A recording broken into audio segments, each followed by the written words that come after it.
So hello guys, welcome to my video for today. So ito, gawa lang ako ulit ng maikling video. So short video lang to ha.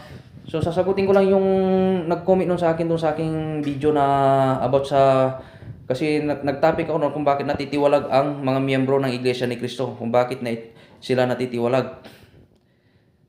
So ang rason bakit sila natitiwalag, alam niyo ba kung bakit?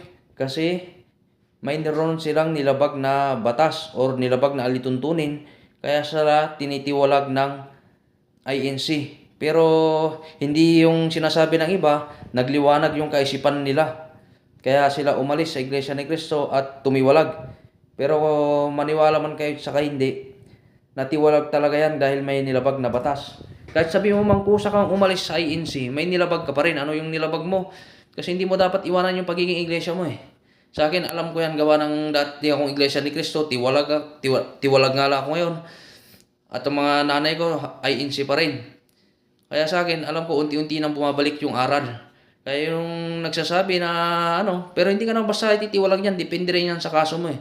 Pero kung gusto mong malaman yung video, panoorin nyo lang yung iba kong video dyan kasi may mga topic doon kung bakit natitiwalag ang INC. Pero yun talaga yung katotohanan. Hindi ititiwalag ang isang miyembro kung walang nilabag na batas na at aral ng Iglesia ni Cristo na naayon sa Bible.